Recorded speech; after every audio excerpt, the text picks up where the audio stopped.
Yun, ito yung isang carrot na naka D4 o kaya naka X ang legs. Ito naman yung sandali. Okay, yan sa likod. Ito yung sa harap. Dalawa ang kanyang etits.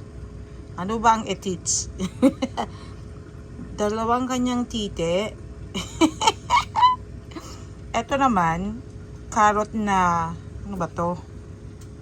Carrot na walang balls. O, pinagsama-sama ko na. Nawala yung balls. Yun, para sa mga tao na walang balls din. Si Tagalog, walang bayag. Ayun. O, yan.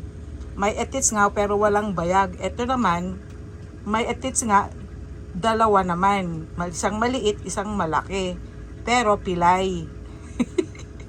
Ito naman, ayun, nakasikawil. Ayun.